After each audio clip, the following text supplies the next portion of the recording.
Neville Goddard, 1964 lectures. All Are Human, February 27th, 1964.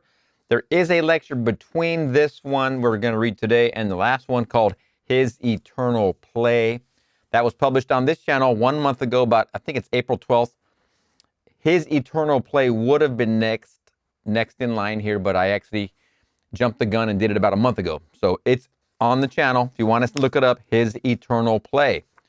Beyond that, we're going to the next one, All Are Human, February 27, 1964. Tonight's subject is All Are Human. In Blake's Great Jerusalem, he said, all are men in eternity, rivers, mountains, cities, villages, all are human. And when we enter into their bosoms, we walk in earth and in heaven. And when we enter into our bosoms, we walk in earth and heaven. And all that we behold, though it appears without, it is within, in our imagination, of which this world of mortality is but a shadow. Jerusalem, plate 71. That's difficult to conceive, difficult to follow, but I think I can throw a little light on it from my own personal experience. It seems so difficult to tell a man that the whole vast world is himself made visible. That man is either the ark of God or a phantom of the earth and the sea. He either contains the whole of eternity within him and truly is the ark of God, or he simply appears out of the nowhere and he waxes and he wanes and he vanishes and leaves not a trace behind him, just like a phantom. So the choice is man's. But man thinks he is simply a little phantom. I tell you, you are the ark of God. You contain the whole of eternity within you. And what your destiny is, it's God. You are actually destined to become as He is, and it takes this whole vast, wonderful world of ours to unfold it for us.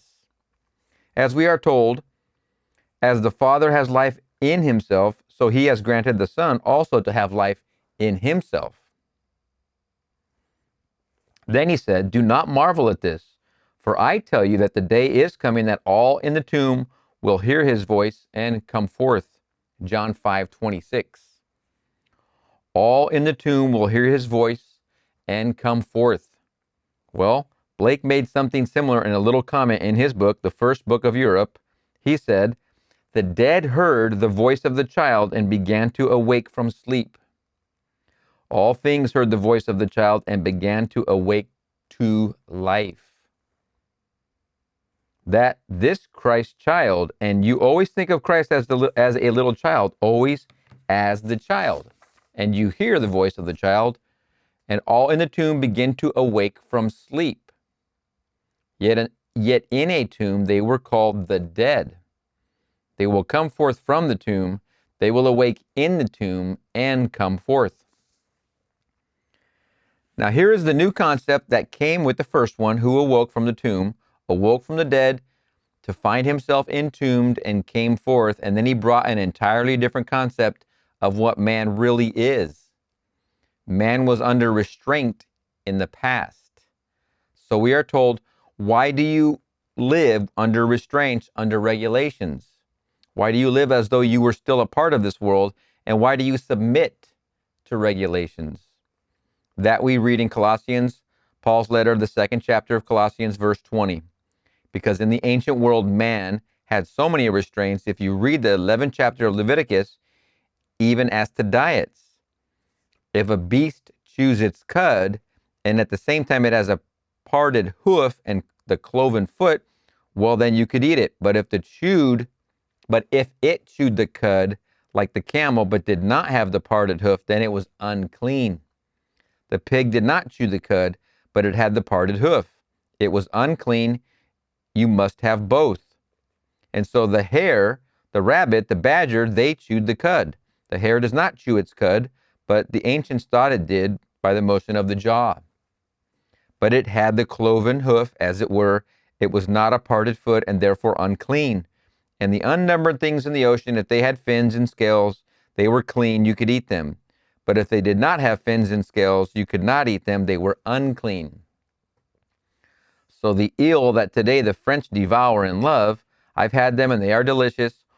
All the shellfish were unclean. They didn't have scales. They didn't have fins. So oysters, clams, our lovely lobsters, the shrimp, and all that would be the unclean if you took the 11th chapter of Leviticus. Boy, oh boy. He comes and he tells us what goes into the mouth does not defile us. Not a thing that goes into the mouth defiles a man. Only what comes out of the heart defiles him. And so whether I eat or I do not eat, it means nothing in the eye of God. He tells us that there's not a thing gained by not eating it and nothing by eating it. It's all equal to the eye of God. Because man will one day discover he never really ate another. That seems crazy. He never really ate another. He never killed another. He never wounded another. There was only himself, the ark, containing all, and all were self-wounds and self-destruction, and he only ate himself. Now, let me share with you an experience of mine. One day I found myself at the top of a ladder, a very tall ladder, and I was alone as a man. At the base of this ladder was the jungle and the animals of the jungle, the lions, tigers, everything that you would think of as a vicious animal, an angry animal, and they were really violent. You could see the river, these living, growing beasts that they were, and I was afraid. I looked around and not a soul in sight. I'm all alone. Then something in the depth of my soul told me, I didn't hear a voice, but I knew. I knew that everything I saw, the entire animal world, only reflected my emotional disturbance. The anger there was a reflection of the fear here. And my fears were mirrored in this moving beast that was at the bottom of me. Then when I knew that, I lost the fear. As I lost the fear, they became domesticated like house cats, just domesticated cats, not angry lions and tigers and panthers and all that they were. Fear, anger, look what a dog does when he knows you're afraid of him. He becomes angry with you, starts barking at you or bites you when you have the fear. It's an obvious reflection. And then I went further because I remembered what I once did by arresting in me an activity, which in turn arrested the moving panorama that moved before me. Not a thing could move when I arrested that energy in me, and I saw a standstill as though made of marble, made of clay. So I repeated it here. And I arrested in me that life promised. As the Father has life in himself, so he has granted the Son also to have life in himself. And do not marvel, for you will one day hear the voice, and those that are dead will come forth from their tombs. And so I arrested in me this activity, and everything I saw one moment before moving stood still. Then I went down the ladder, and they were made as inanimate as this thing is here. They were dead, made of some substance. It could have been clay, it could have been marble, but there wasn't one breath in the beasts that I saw. Everything was dead. Well, where was the life? Had I eaten one of them, what life would I have eaten? Had I slain one and taken from it a nice piece of meat, and I consumed that meat, what would I have eaten? So, I can only get from anything the life within it. Where was the life in it? Because I can't eat the dead thing. No one takes the dead or that with feet of clay anyway. You can only eat that which has life in it to get substance from it. Very fascinating. I'd never looked at that perspective before. Only that which has life could you consume, could you eat. That is plant, that is animal or vegetable, as it were. not mineral, although minerals have a very important role in our body, in my humble opinion. It's something that we've taken for granted in the past, that minerals were always part of our water supply, but sometimes we have to rebalance our water, this is my opinion, to get it back to what it was. If you live by a stream, like by a spring coming down, snow melt from the mountains, and that water gathers minerals, that's the nature of that water. But when you're in an urban dweller, the water leaves your house and goes to this place down the street, and they filter it and filter it and filter it, and they put some chlorine in it and bring it back to your house. Well, it's missing those things that nature would typically put right into it. Different subject. Where was the life in it? Because I can't eat the dead thing. No one takes the dead or that with feet of clay anyway. You can only eat that which has life in it to get substance from it. Fascinating. Even if it's an apple, if it's a peach, anything in the world, it must first be alive. It can't be dead and decayed. And it can't turn to stone and you consume it and get anything from it. You can't assimilate that. You can only assimilate that which is alive. And so had I killed one of these and devoured it, what life would I have been eating? I saw that I gave it life. I could not have extracted from it anything other than I first gave it. So the whole vast world that lives and moves in my world moves because I animate it. But I do it unknowingly. You are doing it unknowingly. You are making everything alive in your world, but you don't know it, for you haven't yet had the experience. Excuse me. Turn that off. You haven't yet had the experience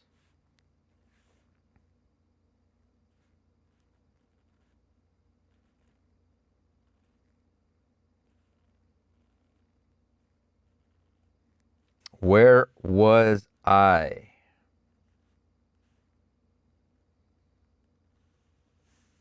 I'm going to repeat because I completely feel like I lost my spot. Here we go. You are making everything alive in your world, but you don't know it, for you haven't yet had the experience of stopping it to see it is something that is dead unless you animate it. That nothing is truly and really independent of your perception of it.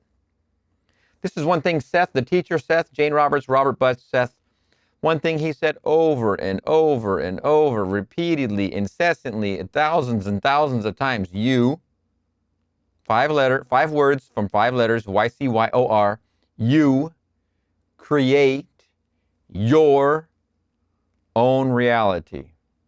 It's simmered right into that statement. What Neville's saying right here, it's the same exact statement. Everything as you pushed out is the same thing.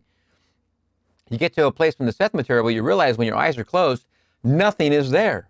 There's nothing there. Literally. You get to a place of the Seth material when you close these peepers, you understand that there is nothing. But when you open them, you give life. You animate all of it in the instant you open them. And that instant, that's how creative you are and powerful you are. You are creating all of it. Let there be light. That it moves, but you don't know it moves because you are animating it. And one day you are told of a certain law that you could, without the consent of another, change the attitude of that being towards life, towards himself. And in changing his attitude, you could change the circumstances of his life. So you try it. You don't ask his consent. You simply represent him to yourself as the man or the woman that you would like him to be, and you're quite sure he would like to be it. And so you don't confide. You don't take him into your confidence and tell him anything. You simply try it. You'll find once you start imagining lovingly for another, you're going to hit 100%. It's going to be a home run every single time. It's that simple. Then when you meet him in the not distant future, he has changed his attitude towards life. And in that change of attitude, he has changed the aspects of life. He has a change of environment, change of circumstances. And so you don't brag. You're just learning a lesson. Where was the activity to begin with? You are the ark of God. And the ark contains everything. Nothing is missing from the ark. So you are either the ark of God or you're simply a phantom from the earth and the sea. By this you know you're the ark because he lives seemingly on the outside and he moves independently of your perception of him. Were he truly independent of your perception of him, a change of attitude in you relative to him could not produce in him a change at all. It couldn't. But it does. Exclamation point. It produces a change. Therefore, he must be truly in you. And we go back to Blake. All that you behold, though it appears without, it is within in your imagination, of which this world of mortality is but a shadow. So when Blake uses the word bosom, he means imagination, which he reveals in that wonderful statement, another passage in Jerusalem, that we are ever expanding in the bosom of God, the human imagination. Chapter 1, plate 5. So he calls the bosom of God divine imagination. And we are expanding in divine imagination. What's expanding? The human imagination. And they do not differ, save in degree of intensity, but not in substance, not in character. They operate in the same way. One is keyed low and one is keyed high. Keyed high, an imaginal act is an immediate objective fact. Keyed low as we are, it's then realized in a time process. It takes time between the imaginal act and its externalization in the world, but it's still one operating the entire world. So you are doing it, I am doing it, everything contains all, everyone contains all in himself. And all that we behold, though it appears without and seems so completely independent of us, it really isn't. For I know that the night that I saw this thing, it frightened me. I was scared by my own being because it was simply myself made visible. That's part of the eternal structure of the universe, but I animated it. He said, eternity exists and all things in eternity independent of creation, which was an act of mercy. Viz. Last Judge, pages 91 and 92. That act of mercy was the animation that act of mercy was the animation of that which exists. The whole thing exists, but it's dead, it's frozen, and then you, God, awaken it. You begin to animate it. And as you animate it, you don't know you're animating it, and it scares you. You are afraid of your own life because you give it life. It has no life in itself. Only the Father has life in himself. And as the Father has life in himself, so he has granted the Son also to have life in himself. So you are that Son, but the Father and the Son are one. Though the Father at this level, where we are called Son, is greater than the Son. So I and my Father are one, but my Father is greater than I. But I am moving towards that expansion where I and my Father are truly one. John 10:30. But while I am learning and experiencing this wonderful thing I must go through, then at the moments I am scared to death of my own creation. Didn't create the lion. I didn't create the tiger. They are part of the eternal structure of the universe. I didn't create this garment of hair called John Brown or Mary Smith. I didn't do that, but I animate them. I animate everything in my world. But Mary Brown and John Smith are eternal parts of the eternal structure of the universe, and you simply animate them. And to prove you do it, you simply see them not as they now appear to you, but as you would like them to appear to you and to themselves. You don't consult them. You don't take them into your confidence. You ask nothing of them. You simply do it. And persuade yourself of the reality of what you imagine relative to them and wait in confidence. That persuasion piece right there, that's Neville's, to me, it's one of the most famous things he has ever said. Self-persuaded. Once you become self-persuaded of a thing, it is. And that's it. It's done. Literally, it's done. You wait in confidence, and then in this interval of time, because you're functioning on a lower frequency, you're down here, and this is a lower degree of intensity than were you raised to the height of the Father. So down here, you must wait in faith. This is where faith comes in. Once you're self-persuaded and you're confident it's done, then all that is left is faith. There's no room for anything else. You're not ever to be concerned with how, ever, never, ever, ever. Confident. So down here, you must wait in faith, confident that what you have done will come to pass. And then it comes to pass. As it comes to pass, you've discovered life in yourself, and the day will come when you take it off. You never know it completely while you are still wearing this garment, for this garment is also part of the eternal structure of the universe. You had to assume it and move about it, but trusting from within the being that you really are. Now, what then endures? This is part of the eternal structure of the universe. What then passes away, and what endures outside of the eternal structure that God has set up to bring forth himself as you. Love never ends. As for prophecy, it will pass away. As for knowledge, it will pass away. For our knowledge is imperfect and our prophecy is imperfect. But when that which is perfect comes, that which is imperfect will pass away. I can't help but think of all those textbooks when you're going to the college, and you're going to college and taking classes. You got to buy new textbooks every friggin' semester because they want this new teacher to have credit for writing the book this time, and then this other one comes in and he needs credit the next semester, and every single one of those books passes away. It's just a cycle. And so when we are perfected in his own mind's eye, when the lowly being that we started as, just trying to make something move, and it moved, but we didn't know we did it. We saw it move, and we didn't see any contact between the thing and ourselves.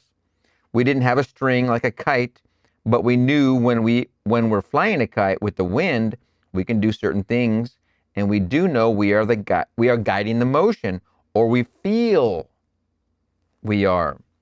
But we have no sensation of contact between the beam, say a beam of thought, and we don't realize we're just as contacted with it as we are with the string and the kite. We don't know it. And so it moves and it seems to run from us and sometimes frightens us because of our attitude towards it, and it scares us to death when it has no power in itself.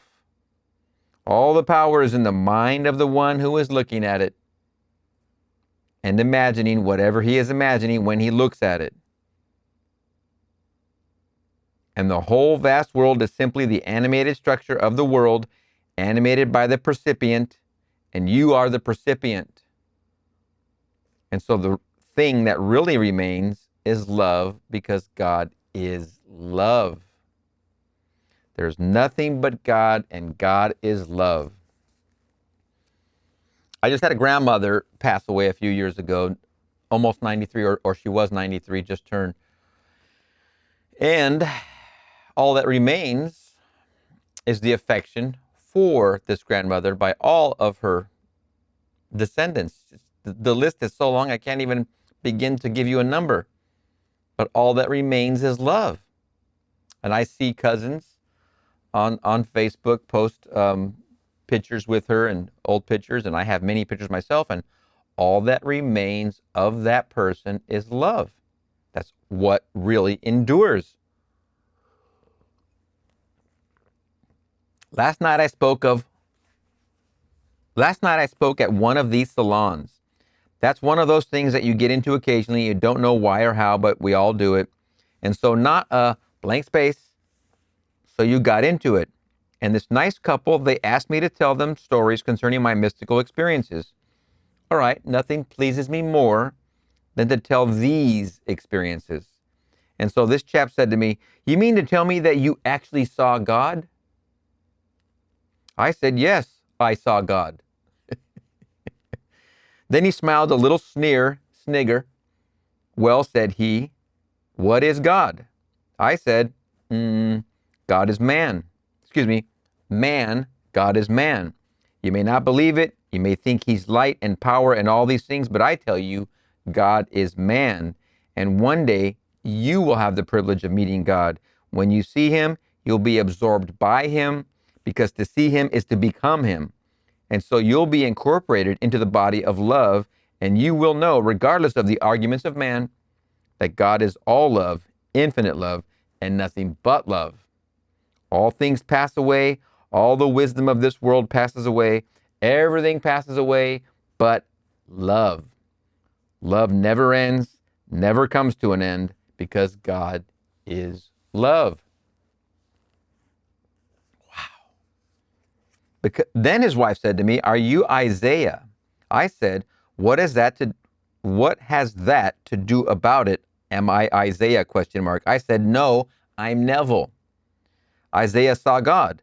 Must I be Isaiah to see God?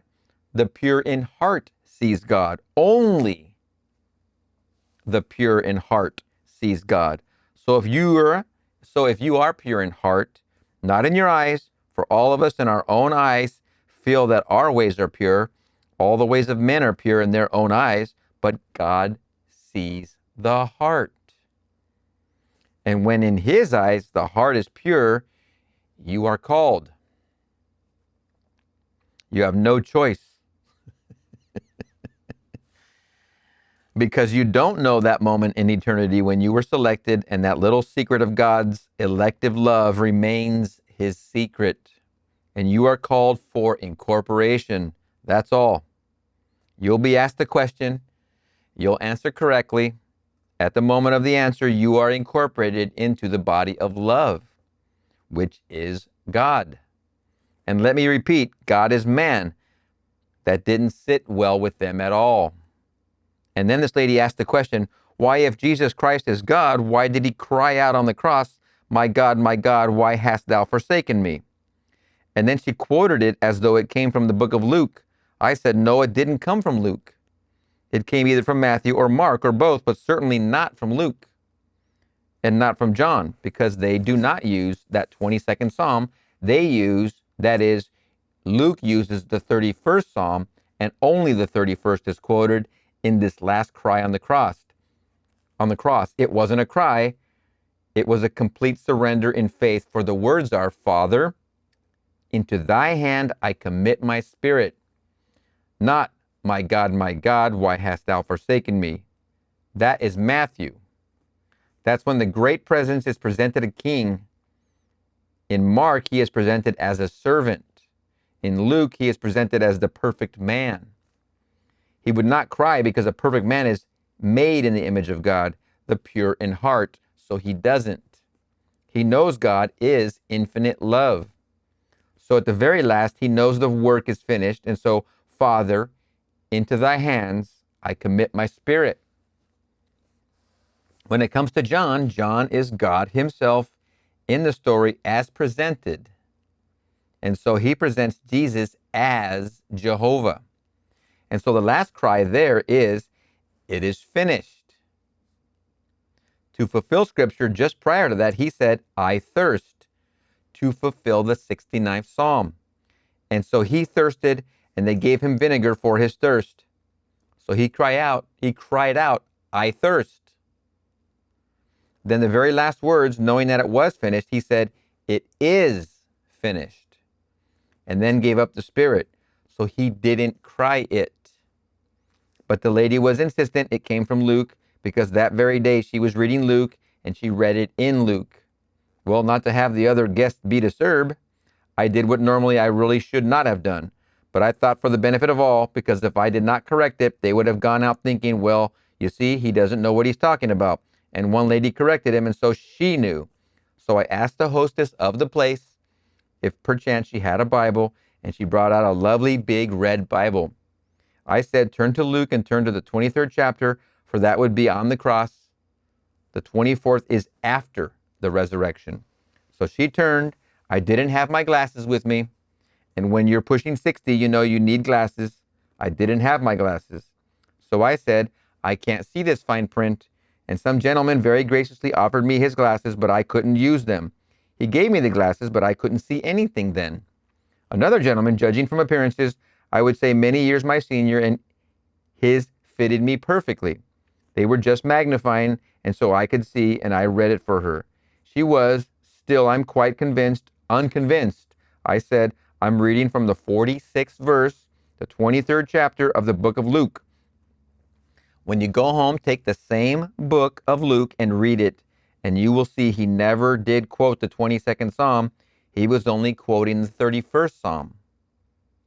A complete confidence in his surrender to God. So we think we know this great book, and we really don't know the book.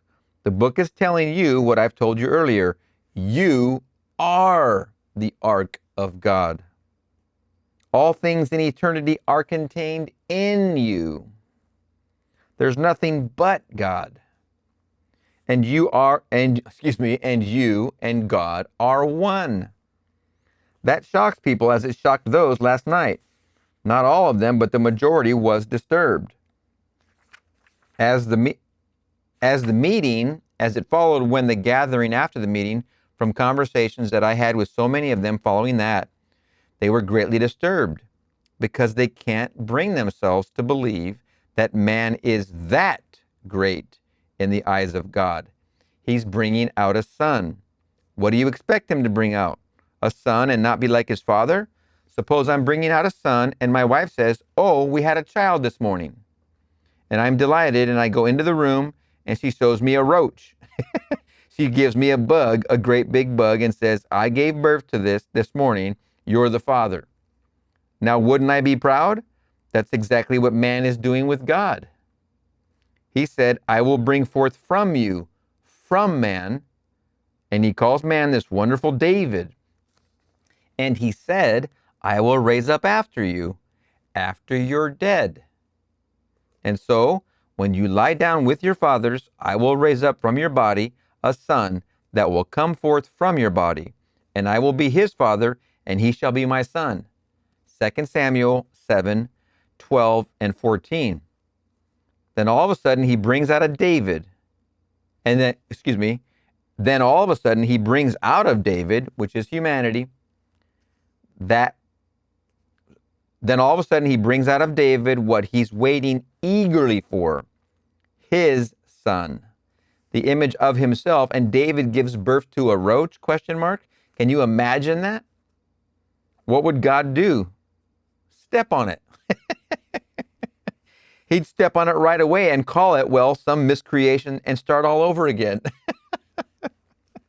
Because if all that God could bring out of man, waiting eagerly for something like himself to come out of man, and it doesn't come out the embodiment of love, but it comes out like a monstrous thing, step on it. And then you have eternity at your command, therefore make it all over again. This time, do a little better. Oh, how wonderful.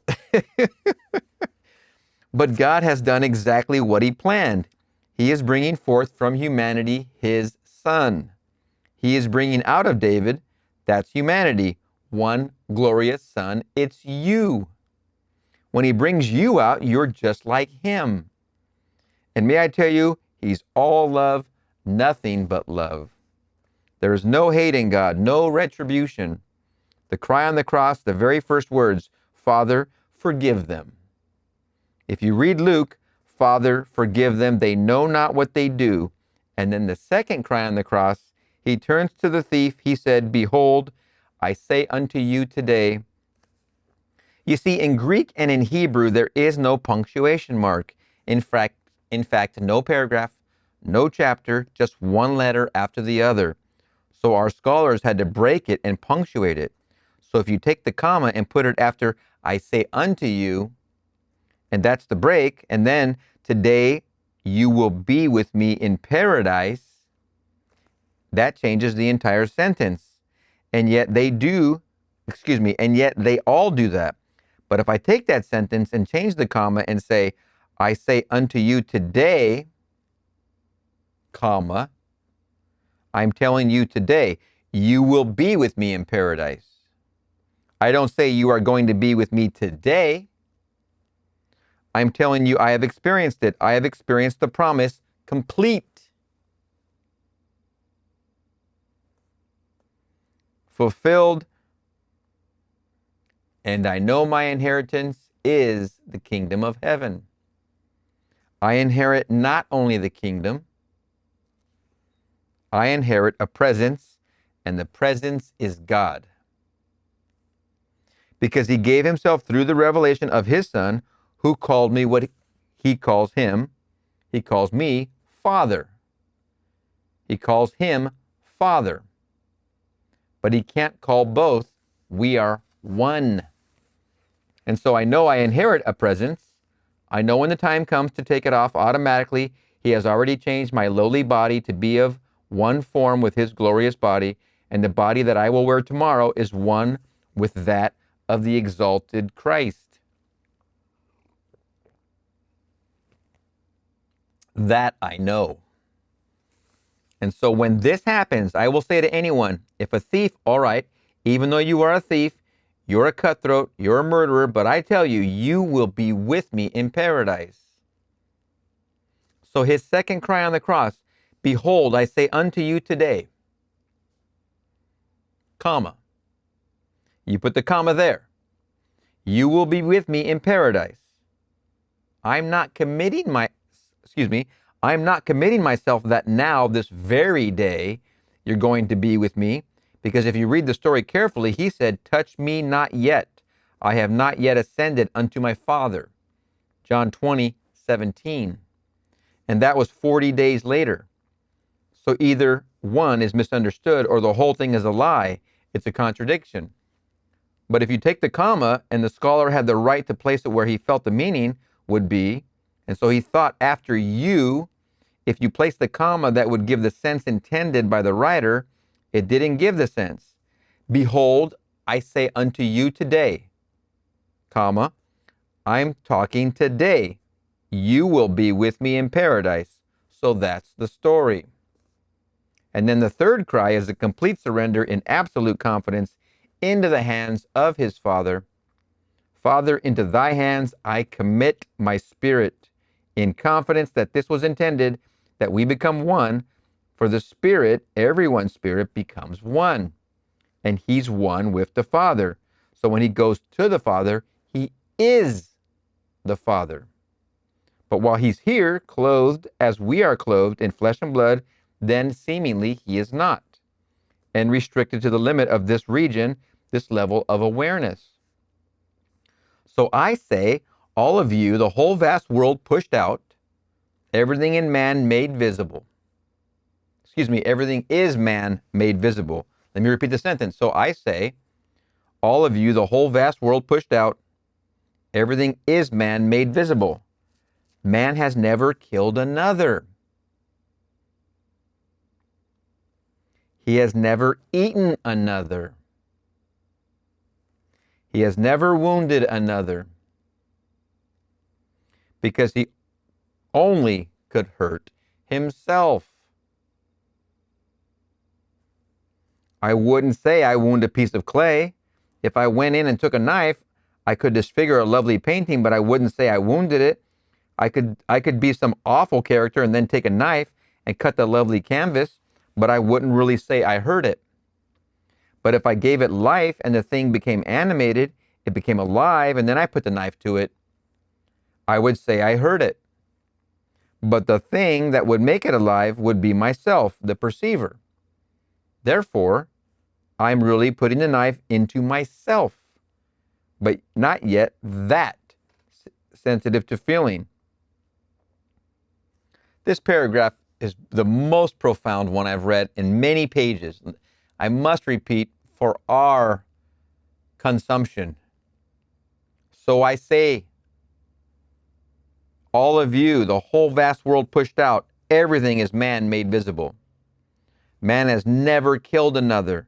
He has never eaten another. He has never wounded another because he could only hurt himself. I wouldn't say I wound a piece of clay. If I went in and I took a knife, I could disfigure a lovely painting, but I wouldn't say I wounded it. I could be some awful character and then take a knife and cut the lovely canvas, but I wouldn't really say I hurt it. But if I gave it life and the thing became animated, it became alive, and then I put the knife to it, I would say I hurt it. But the thing that would make it alive would be myself, the perceiver. Therefore, I'm really putting the knife into myself, but not yet that sensitive to feeling. Profound. But the day will come, may I tell you, when what I just told you is true. I saw the entire world right before me, and it was all dead when I arrested in me an activity that made it alive. I suddenly looked at it, and it was simply dead. But before that, I was afraid. I was scared to death. I looked at it, and it was all living, moving beasts, and I'm alone. No one to protect me, no one to comfort me. I'm completely alone. And then something in the depths of the soul, I knew it, that if perchance I could only lose my fear of them, they would not be hungry. When I lost my fear of them, these lovely kittens, that's what they were. Huge, monstrous things, but kittens domesticated. And then I went further and I arrested in me the activity that made them alive. Then I came down the ladder, walked right down to them, and they were frozen, dead, not asleep, they were dead. They were only made of clay. Their life was in me. But I didn't know it until that moment before I started down. Because at the very first moment of seeing them, because I saw them through my conceptual mind, and my conceptual mind tells me that tiger is a very dangerous animal, and so is the lion, and so is the panther. And so my conceptual mind modified that divine vision that I could have had were I not wearing the conceptual mind. So when I took it off, as it were, by remembering the being that I am, the whole thing changed and they were all dead. So had I eaten any part of them or any part of the fish, I'm only eating myself, because I'm only extracting really from that body which is dead anyway. And it was only made alive by the life of me. So what am I taking back when I eat it? I'm only eating my own being, as it were. So you're told in that wonderful second chapter of Colossians, speaking of diets, it doesn't matter what you eat. Only do not use it as a stumbling block to others who are not yet awake. So don't brag about it. You got to remember, Abdullah, he came eating and drinking. Pints and three big shots of rye, then a huge meal, then big bowls of ice cream. And who was it? The Prime Minister of England, Churchill. I mean, after dinner, after a massive meal, then having a couple quarts of champagne with massive amounts of ice cream. And cigars and brandy. It's all you. So only do not use it as a stumbling block to others who are not yet awake. So don't brag about it. If they want to be vegetarians, let them be vegetarians. Don't brag about being able to eat all the things in the world without distress. Don't brag about it. But do not submit anymore to regulations. You're told do not submit to regulations.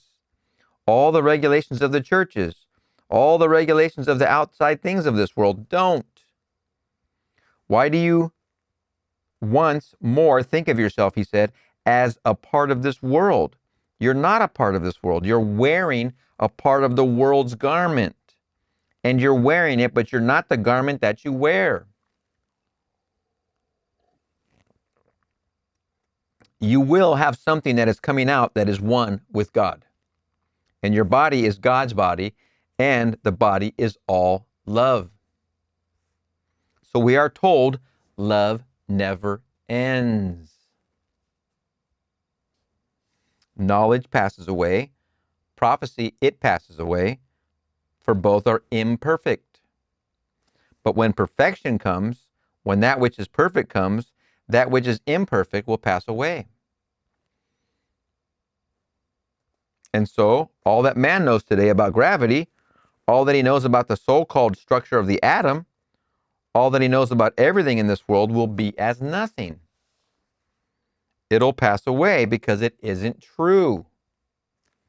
It is partially true, and we get results with a partial truth. But when perfection comes, all these partial truths will vanish, and they will not be so at all. And I saw that so clearly when I saw a bird in flight. If I arrested the motion of a man, which I did, and the lady walking through to serve food, and then she couldn't move 1 second beyond that, 1 second beyond 1/nth part beyond, and I saw that so clearly when I saw a bird in flight. If I arrested the motion of a man, which I did, and the lady walking through to serve food, and then she couldn't move 1 second beyond the nth, and she couldn't move 1 second beyond 1/nth where I arrested her. And a man eating couldn't complete the action. He was drinking soup, so he took the soup up this way, and as I stopped him, he stopped, frozen. He was dead. And the waitress walking, she was dead. And the bird flying, it stopped in space, but it didn't fall. And the leaves falling didn't fall any further when I arrested them. And everything was just as it was at that moment of perception. The leaves falling fell not, and the bird flying flew not, and the waitress walking walked not. Everything that was in motion when I stopped it remained stationary. Then I went forward and examined it, and everything was made as though it were made of clay.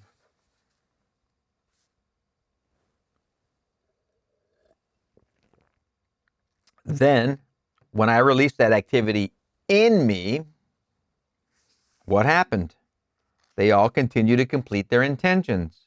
The bird continued in its flight towards where he intended to go. The waitress came forward towards the table of four to serve as she intended when she came through that little door. The man drinking his soup, the hand that was stopped here, completed the action and the soup went into his mouth. Everything continued as it was intended, but I stopped the intention, not there, in me. At that moment in time, it had to be just where it was, and I stopped it, and then allowed it to continue by an action in me. Well, if gravity is true, I mean absolutely true, not partially true, not relatively true, that bird should have fallen to the ground when I stopped it. It's called the law of gravity, but it's not a law at all. For a bird in flight, if arrested, would fall. But the bird in flight arrested, not supported by anything, and still remains suspended in space. Where is gravity? Where is the gravity of the leaf? Why did the leaf not come on down to the ground where it should have if gravity is truly an absolute universal law? So I say, the time will come when all that man now knows, and you read it carefully in the 13th chapter of the book of Corinthians, 1 Corinthians 13th chapter. It's a hymn in praise of love. It simply states that love and love only is the everlasting of the world. Everything passes away. I have to throw in a commercial right here for Ho'oponopono. If you have not experienced it or tried it or understand it or anything to do with it, it's worth a side tangent of investigation, because love is the true power in that study. It's the most powerful thing there is. And with the Ho'oponopono study and practice, you are playing with the ultimate and obviously ever long-lasting power that is love. It simply states that love and love only is the everlasting of the world. Everything passes away. If I give my body to be burned and have not love, it is as nothing. If I have all wisdom and have not love, it is as nothing. No matter what I do in this world, if I haven't love, I did nothing. Because everything is going to pass away that man knows here, but it's love, and he has here that will. Because everything is going to pass away that man knows here, but it's love that he has here that will not pass away. Your love for your wife, your love for your husband, your love for a child, your love for a friend, your love for an animal. Every expression of love is forever. So these loves never pass away. But what you know is going to pass away. You look into the mirror and you see your face, and you even catch it on a photograph and you think, I've got him now. Then look at yourself again next year. Where is he? It all passed away and you can't bring it back. You can't go to the surgeon, have him cut you here, pull up a little place, but it doesn't look like what it did last year. And they go every year. I just saw where some very famous person in the East, she's an international lady, but like all of us, we push the inevitable grave. And so she's not far from it, but she's just gone to a surgeon for the nth time in London to once more have another little lift. A few more seconds, she can't smile. There's no more to lift. You look at it like this, you can't take anymore. I have played in the theater with one of those. She had millions, and she was always taking a little lift. Not only here, but also here, also making everything as she was when she was 18. It didn't work. Finally, the face couldn't move. It was simply completely filled. So you see, all things will pass away, but love will not pass away.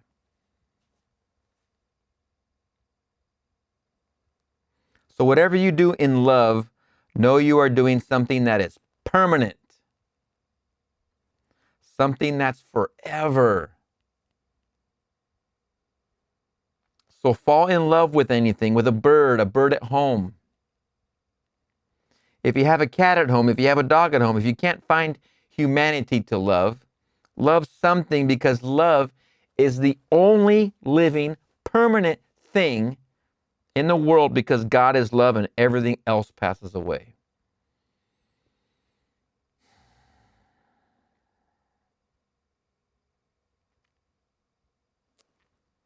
Infinite power. You can call God's power almightiness, but that's not God. That's an attribute of God. When you see it, you see man, because all the attributes of God are men.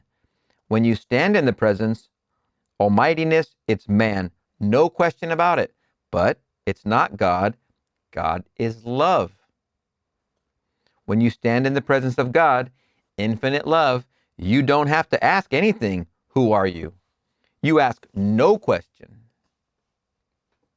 You stand in the presence of the Ancient of Days, and he's all love. Yet you look here, and here is infinite might, and it's man. It's an attribute of God. Wisdom, an attribute of God. All this is an attribute of God. But love is forever, the only permanent reality in the world. So every time you exercise your imagination, I was so stoked he's getting here, because I was just about to tangent on this. So every time you exercise your imagination, capital I, lovingly, on behalf of another, you know what you're doing? Question mark. You're actually using the only reality in the world. The only reality.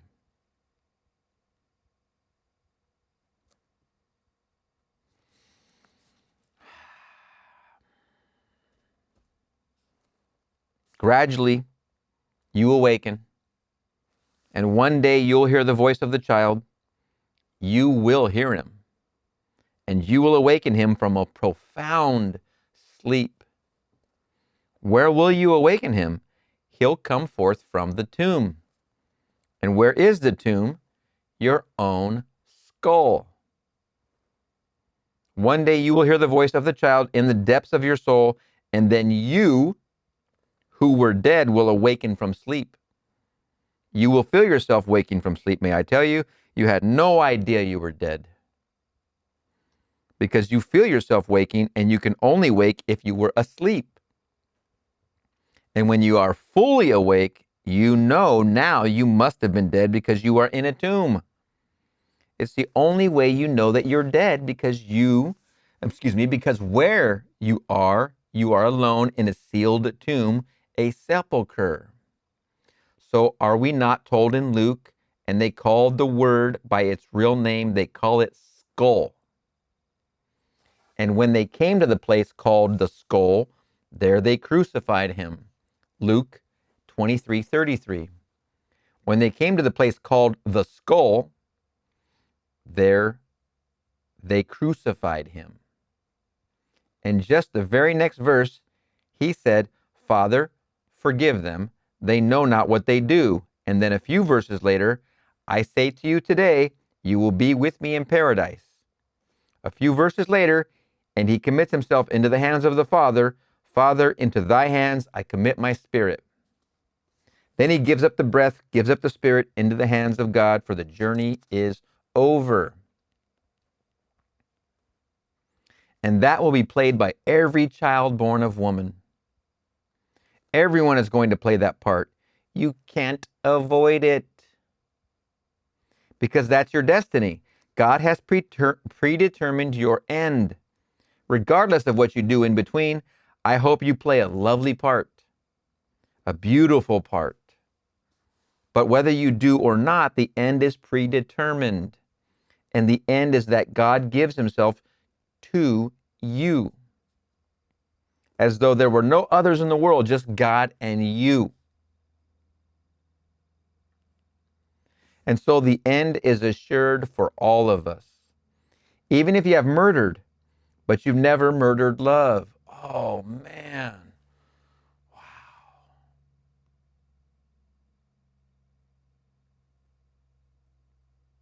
Wow. Some things can really hit home. I just had to take a pause. Everything is you pushed out. So if you have murdered, it's only you. But you've never murdered love.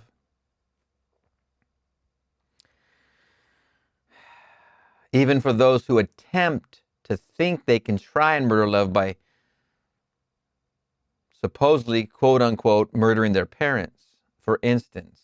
Maybe a place they felt they were not getting love. The subject was still the same, love. If I can't have you, nobody can. What's the subject? Love.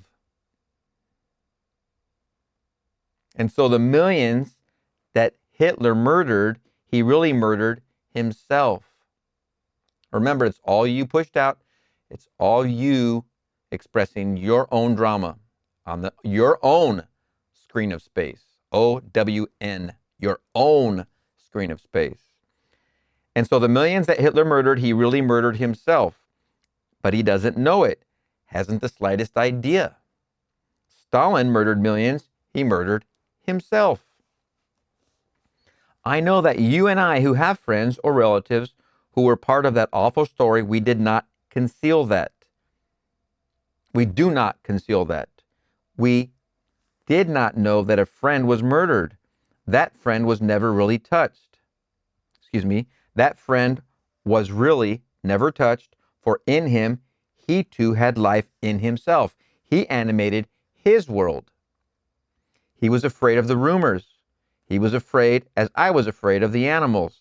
And before he was brought into that picture of the slaughterhouse, he didn't quite discover that his own emotions caused the disturbance that he saw. And so he couldn't quite arrest it because he didn't know that he was animating the world and giving it reality, giving it life by his own fears. Like the dog. The angry dog is angry because you're displaying fear to it. And as Job said, my fears have come upon me. So while he was afraid, he became all the more animated on the inside, and all the more things became more stormy. Then it was too late because he did not realize any relationship between himself and the thing that he perceived. And so when you one day have this experience, and may you have it tonight, you will see this wonderful world stand still. You'll know it stands still because in you, you made it stand still. You arrested an activity that you felt, and you didn't feel it out there. You felt it in here, right in your own head. As you arrested it, everything froze, and you looked at it, and then you had no fear. Then you released it in you, and then all became once more animated. You could keep them on the level of domesticated cats, or you could once more go back to your former state where you forgot, and once more they became violent as you became more fearful. So I say all men, all the whole vast world is man made visible. There is nothing but man because God and man are one. Man is all imagination. God is man and exists in us, and we in him. The eternal body of man is the imagination, and that is God himself. Blake, Berkeley, page 775. Lau Kun, page 776. And when you go home this night, you try it without the consent of another. Do it lovingly, though. Just bring someone into your mind's eye, represent him to yourself as you would like him to be, regardless of what he's done. I don't care what he's done or what he's doing, just simply be faithful to your vision of him. And to the degree that you are self-persuaded of the reality of what you've done, to that degree he will conform to it. But bear this in mind and be comforted by it. Were you functioning at higher intensities, it would happen immediately. But we are not. We are wearing garments of flesh and blood, and we are insulated. Because we are, it's going to take an interval of time between your imaginal act and the fulfillment of that act. Now here's your opportunity to imagine lovingly for anybody in your life. The squeaky wheel gets the grease, okay? Now let us go into the silence and do that right now.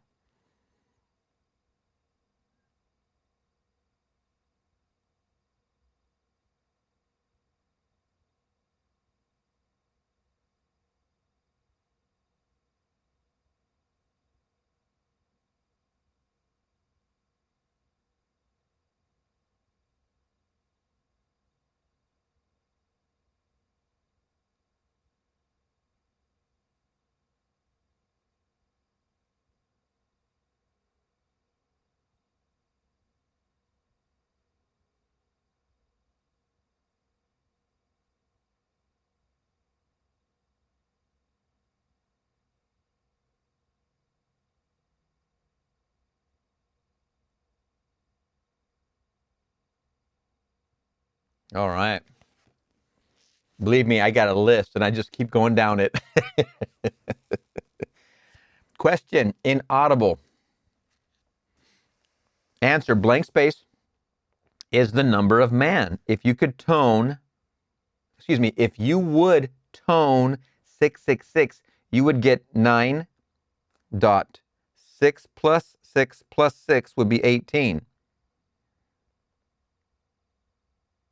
I mean, being a numerologist, ex-numerologist, I completely understand where he's going, so I was reading it incorrectly.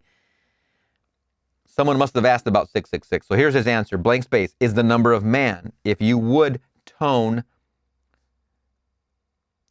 I think that means tone is to 1. 666, you would get 9. 6 plus 6 plus 6 would be 18. 1 plus 8 is 9. And 9 is the number of man. 9 is the number of man. It's the number of humanity. Aleph, Daleth, Mem, and it comes to 1440. When you count, you take 1440 and you get 9. 1 plus 4 plus 4. Aleph is 1, Daleth is 4, Mem is 40. And that spells Adam. And so 144. Whether it be 1440 or 144, comma 000, you can add as many zeros as you want and get that wonderful mystical number of 144,000, who will be saved, and on their foreheads will be the name of both the Father and the Son. But the Father's name is I Am. And the Son in creativity is called Jesus. So on the forehead is I am Jesus. And that's you. Good night. Oh my goodness. I don't know whether to call this the law of the promise or just another elevation that is beyond comprehension. Wow. That is a heck of a lecture, man. Whoa. I was struck right between the eyes multiple times in this very lecture. I can't even, I have to read it again after this. Wow. I hope you enjoyed it. I did thoroughly. There's so many more revelations in this one lecture. I can't even believe it. All are human. February 27th, 1964. And we'll see you in the next one.